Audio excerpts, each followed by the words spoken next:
Uh-oh. Our video didn't play. Our video didn't play. Hold on. 5, 4, 3, 2. A world built on fantasy. Most of these people are not ready to be unplugged. We accept the reality of the world with which we're presented. Existence could be beautiful or it could be ugly. But that's on you.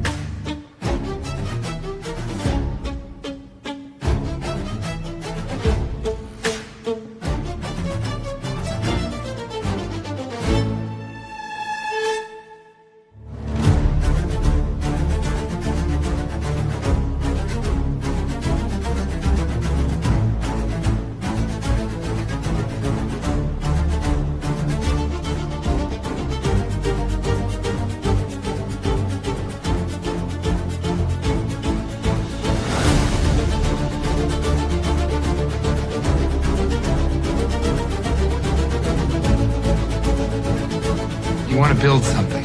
You're going to build something. Just need to build on it now. I mean, look at all these people. They're free because of us. Because of what we did in this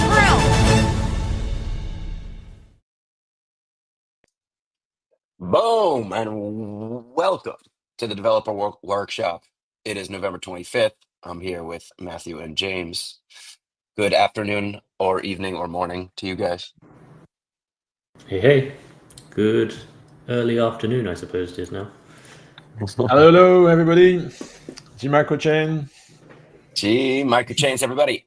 Today we're going to be going over the results from Wave 2 of the Buildathon and talking a little bit about what you can do in your project to potentially be part of the winners of Wave 3. We're going to kick it off, though, with a little engineering update from Matthew. So let's get started over here. All right. Hey, everyone. So it's going to be a quick update on my side this week. We've been heads down on many of the things that I presented last week already. So you can just see there. But the one of the cool updates, though, on Friday we were digging and we found like a number of performance improvements that we're pretty excited about that are going to be deployed soon. So that was part of the work on the benchmarks.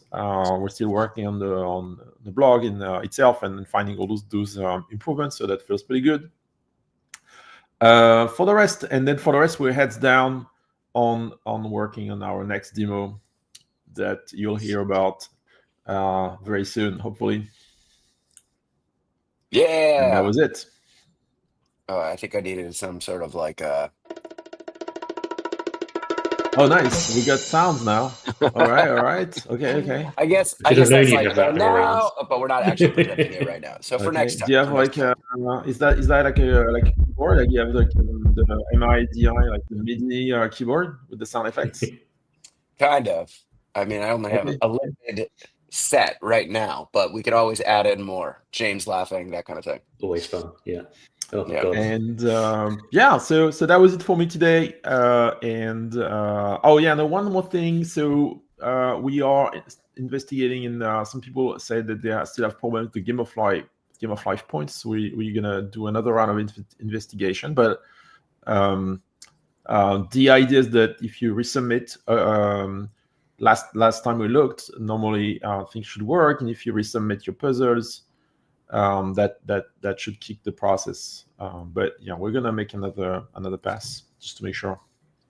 Thank you. All right, let's get into the Buildathon and all the things happen over there. This workshop in general is really a chance for you guys to ask questions, get feedback on what it is that you're building in general. So all right, let's talk about where we've been. So don't be late, be real time. Buildathon. And as you know, this is the focus of the Buildathon: prediction markets, games, and market infrastructure. It's been really great because we've seen submissions across all three categories for sure. And I think, go someone for it. even asked what on I think maybe the last AMA, someone asked what's a category of these categories that is kind of underrepresented, and I honestly couldn't give one. I think we've got almost equal submissions for each category, and some really strong Amazing. contenders in all of them. That's really wonderful. Love seeing that.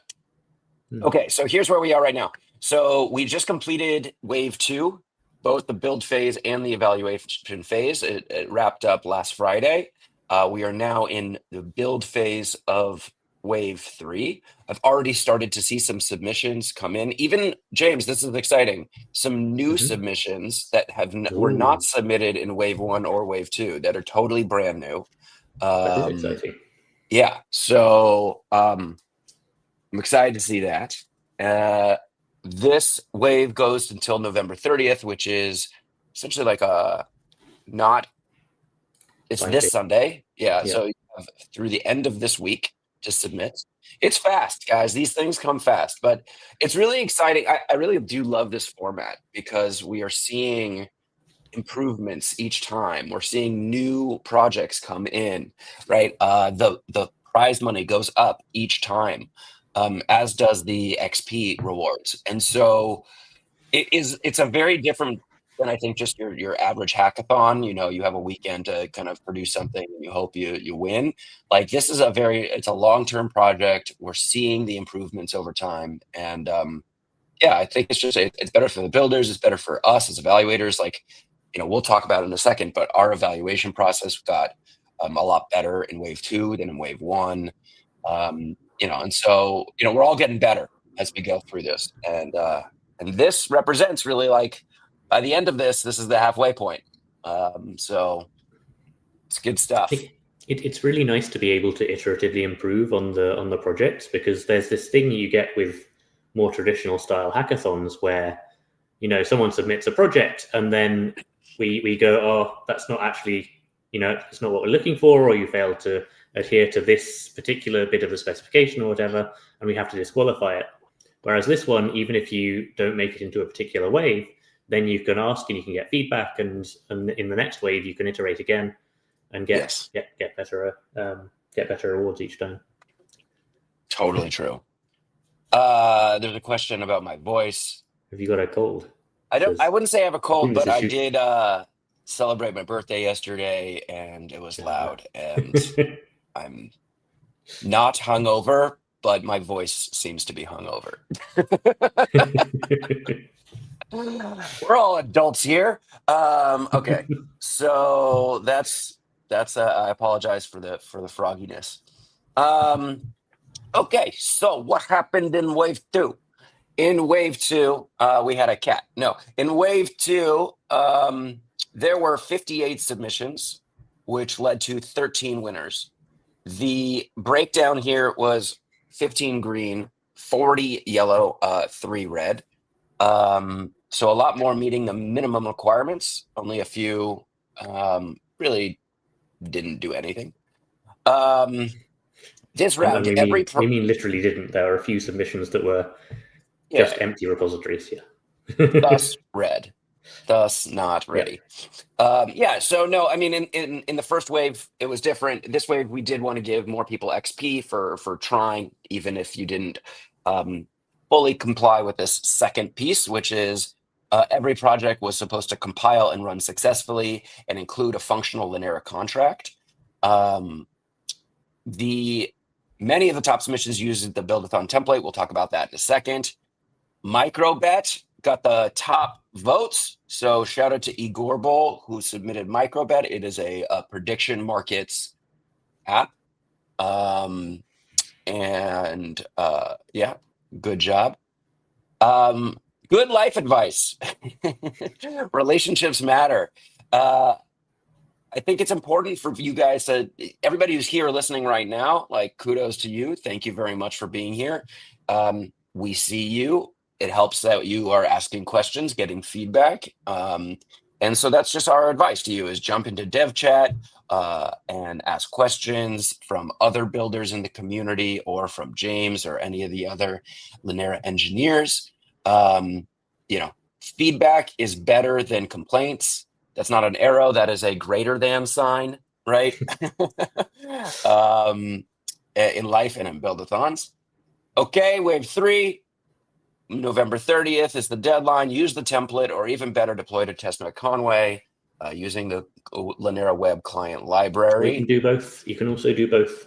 That would be really cool. Oh, yeah, I guess I didn't think about that. You can have a templated project that connects to Conway.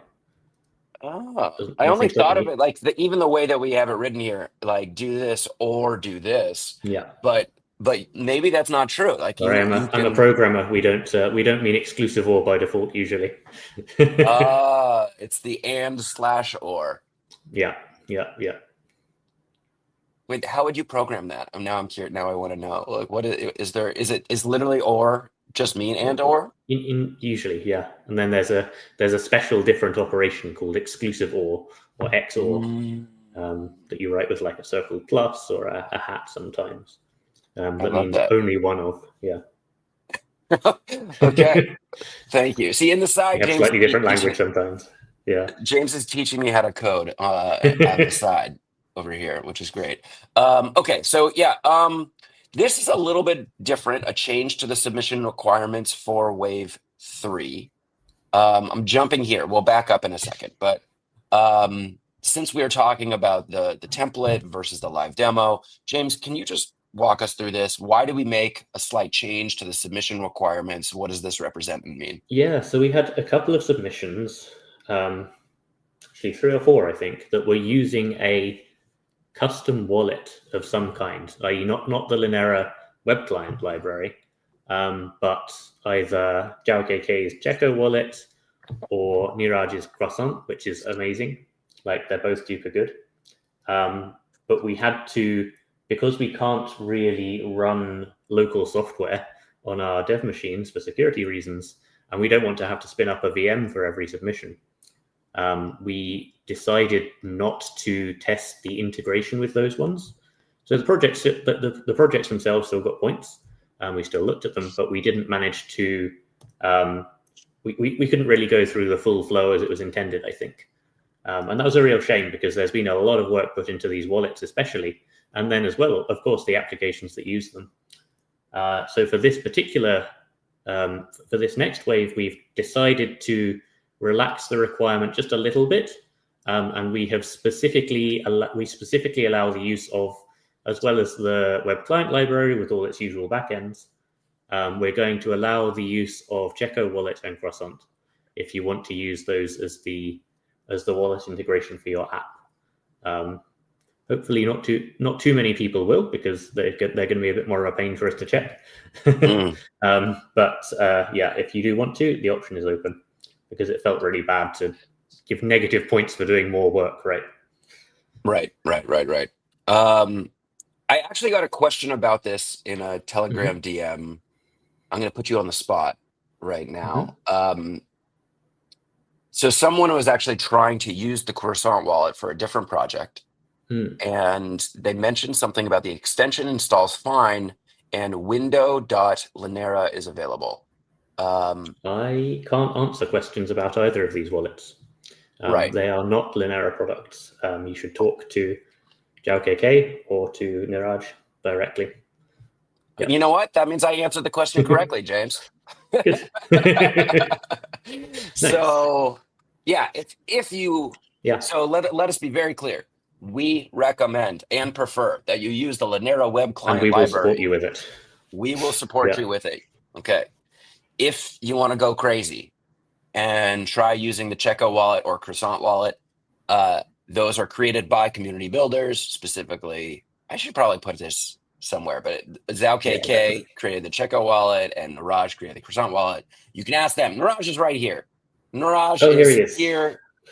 Niraj can answer all questions about the Croissant wallet. Ready to get inundated. Yeah, right. So, Niraj, there is a question for you that's in my Telegram DMs. I don't know. I told them to just jump onto dev chat and ask you. But it's a detailed question. Okay. So, and again, can you just speak to the template, the Dockerized application template as well? which we provided in the middle of wave 2. So now, like, beginning of wave 3, it's already there for people to use. We right? provided it at the start of wave 2. The start of wave 2. Right. Yeah. Okay. The start of build phase. Let's speak about it for a second. I can even click. Can I click on it? Yeah, I can click on it. It should be able to. So, yeah, tell me what this is and why we recommend people use it. So the this template is a super simple little Docker file and Docker Compose config, and essentially all it does is mean that we can go into the directory for your project, and we can type Docker Compose up, and then your project will be compiling and running on specific ports that we can jump straight to in our browsers. Right? It just takes away all the faff of trying to get the thing to compile and making sure you have all the dependencies, etc., etc., etc., and means that we can spend more time actually judging the projects themselves. Yes. So in order to use this template, you will need a compose.yaml in the root of your repository, and we then would like you to expose if you have a front end, the front end at 5173. You can also expose other ports if you want. We won't stop you, but that's where we'll be looking to interact with the application. If your application doesn't have a front end, feel free to expose something else there, like maybe a node service that we can use to interact with the backend. Or you can also obviously interact on the command line if you have some kind of infrastructural project that has no front end at all.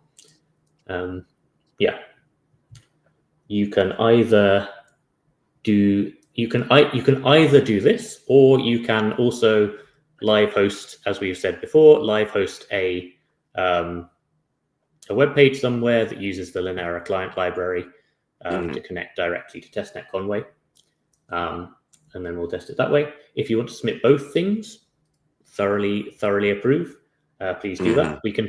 Because we can test a lot more things if we're building locally, right? So we get to look in more depth at your code and how it interacts and the dependencies, etc. Which these are all opportunities to score points, right? Yeah. Cool. All right.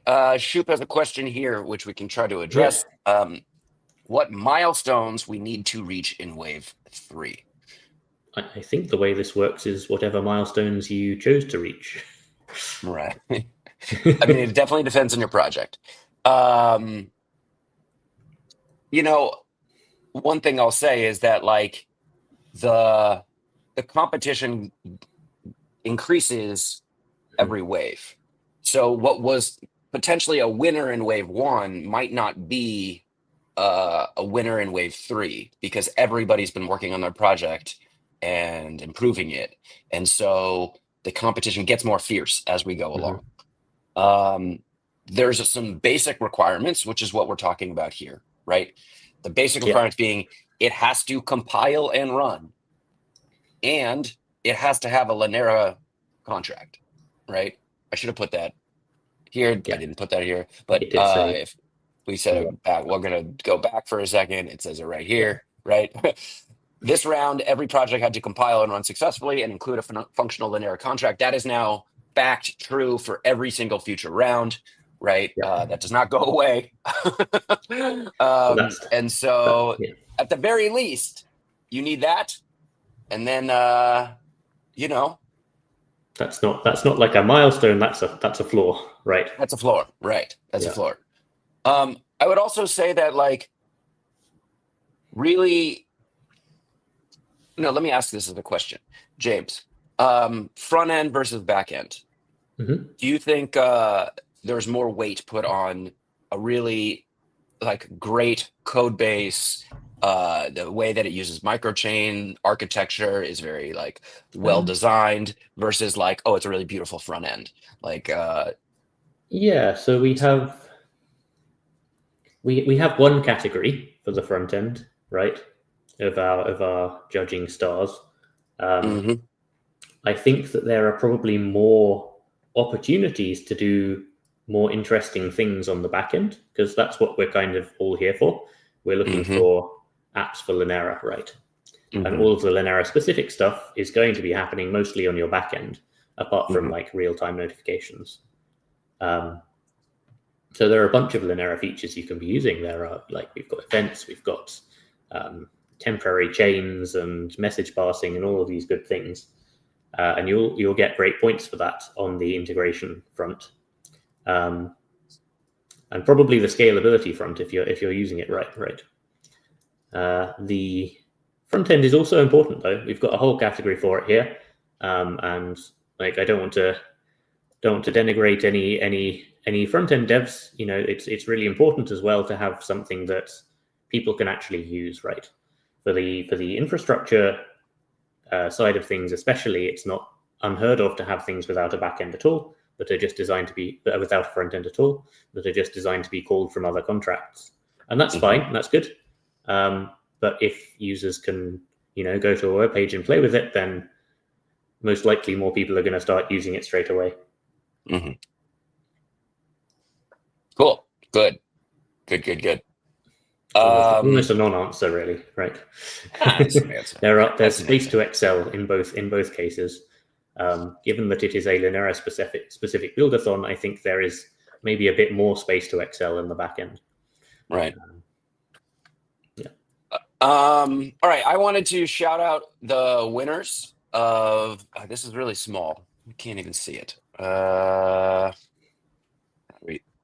Well, it is what it is.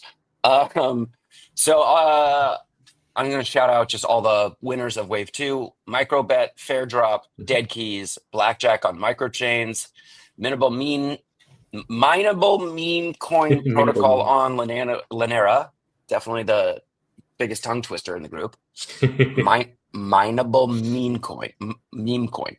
Microscribble, Lightweight, Linera DApp for GM messages, Microchess, Propel, X-Fighter Zone, Linera Odds, Linera Flappy, and Alpha Bot. So definitely a mix of games and prediction markets here. And I think Propel is a market infrastructure as well. So we do have all three categories represented in the Wave 2 winners. There were some hardcore infrastructure projects that unfortunately aren't here. There was, I always get them mixed up, either Ale or Alethea. There are two projects with very similar names. One of them is a trusted execution randomness generator, if I remember right, which is really cool. No front end at all, literally just a utility for people making these oracles and prediction markets. Unfortunately, didn't make it this time, but I'd love to see it. Yeah, for sure. Definitely on their path. It's a legit project. So shout out to the Wave 2 winners for winning a little bit of money, dividing up the 5,000 USDC. And then this next round, we will have 7,000 USDC. Okay, what else do we want to talk about today? This was interesting to me. There were a number of the winners didn't even have the developer role on Discord. I found. We got some new ones. Yeah, so look, this is the best way to communicate with the team is by getting the developer role on Discord. It's not very hard. Go to guild.xyz/Linera and connect your GitHub account. And I think everybody here they have some GitHub history. It shouldn't be hard to be able to claim access and get your developer role. That's not one commit on Linera either, is it? That's literally one commit anywhere on GitHub within the last year. Yeah. Right. Okay, there's a block. I'm just seeing a comment here that Aryan is having block on his Discord. All right, we can help you out there. Submit a ticket. Shoot me some. Danny Green 123 on Telegram is my Telegram, and I can help you out. That just in case I lose your message here.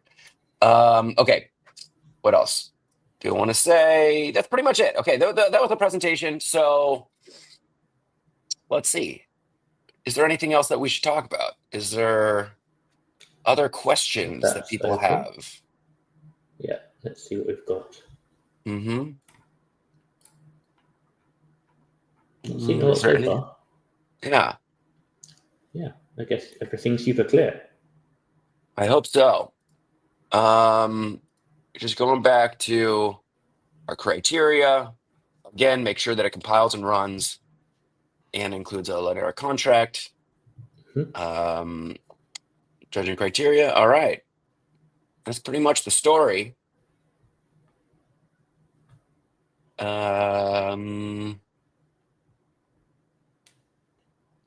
Cool. What else is there to say? I don't know. Thank you guys for building. There are, as usual, no POAPs. No POAPs today. We're not doing any POAPs right now. We're just doing how to build on Linera. Cool. Any questions? Going once, going twice, going 3 times. All right. Cool. Half-hour call today. Feels pretty good. James, thanks so much for being Nice here. fast. Yeah, Always a pleasure. appreciate it. We're going to be back on Thursday for the community hour. All right. Shoop was like, I got to get a question in Yes, before it finally. ends. I knew you did, Shoop. Does UI design Yes, affect the judging? Absolutely. Yes. Creativity and UX, not necessarily UI design, but UX, which can include UI design, is one of the criteria we use for judging. So a pretty interface will get more points than a unstyled HTML page. Mm-hmm. Yes, maybe that's something you want to focus on. Maybe you'd rather focus elsewhere. Like, I won't tell you where to spend your time, but yeah, all else being equal, definitely. All right. All right. I think we can wrap this up. Thank you guys so much for being here. Thank you, James. And we'll be back on Thursday for the community hour. As we must now all call you. All righty, everybody. Take care. Have a good day. Let me put up our final video just so we know that this is real. All right. Outro video set in 5, 4, 3, it's on 3 last 2. time. See you guys. I mean, everything is just too slow, and we need to adapt. And that's kind of ridiculous, right? We live in a real-time world. And I think that's the way that we need to move now.